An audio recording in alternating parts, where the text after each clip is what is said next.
বেসরকারি কন্টেইনার ডিপোতে রপ্তানি ও খালি কন্টেইনার হ্যান্ডেলিংয়ে ৬০% চার্জ বাড়ানোর আগের সিদ্ধান্ত থেকে সরে এসেছে চট্টগ্রাম বন্দর কর্তৃপক্ষ। ১৩টি সেবা খাতে আগামী ৬ মাসের জন্য মাশুল বাড়বে ২০%। আগামীতে ডিপোগুলোর চার্জ বৃদ্ধির ক্ষেত্রে জটিলতা এড়াতে আন্তর্জাতিক পরামর্শক নিয়োগের প্রস্তাব বন্দর কর্তৃপক্ষের। চট্টগ্রাম থেকে আরও জানাচ্ছেন মৃন্ময় বিশ্বাস। খরচ বেড়েছে দাবি করে কোনো আলোচনা ছাড়াই গত সেপ্টেম্বরে রপ্তানি পণ্যবাহী এবং খালি কন্টেইনার হ্যান্ডেলিং ও পরিবহনের মাশুল সর্বোচ্চ ৬০% বাড়ায় চট্টগ্রামের ২১টি বেসরকারি কন্টেইনার ডিপো।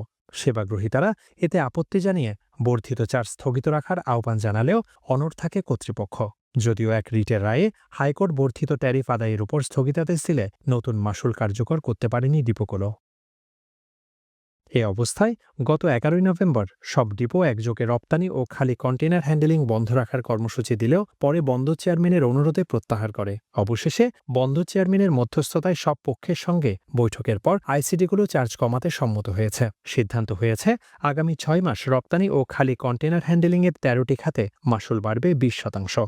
উভয় পক্ষের সাথে বসেছিলাম, সেখানে বন্দর আসলে মিডিয়েটরের রোল প্লে করেছে এবং আলহামদুলিল্লাহ এটা সমাধান হয়ে গেছে এবং আমরা ওনাদেরকে দুই পক্ষকেই সমঝোতায় আনতে পেরেছি যে ২০% এখন আপনার বৃদ্ধি হবে। সেবাগ্রহীতারা বলছেন এই সিদ্ধান্তে বর্ধিত মাশুল নিয়ে চলমান বিরোধের অবসান হলো। এতে রপ্তানি পণ্য পরিবহনের খরচ সহনীয় থাকবে।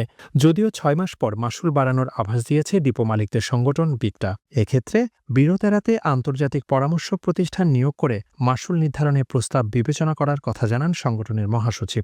বেসরকারি অবডকগুলোর দর ঠিক করা যায়। এক্ষেত্রে চট্টগ্রাম বন্দর কর্তৃপক্ষ বিদেশি কোনো কনসালটেন্সি ফার্মের মাধ্যমে আমাদের একটা নির্দিষ্ট বা স্ট্যান্ডার্ড দর ঠিক করার প্রস্তাবনা দিয়েছেন, যেটা হয়তো আমরা বিবেচনা করতে পারি। বর্তমানে বছরে প্রায় ২৫ লাখ কন্টেইনার হ্যান্ডেলিং করে বেসরকারি ২১টি কন্টেইনার ডিপো। মৃন্ময় বিশ্বাস, এসএটিভি, চট্টগ্রাম।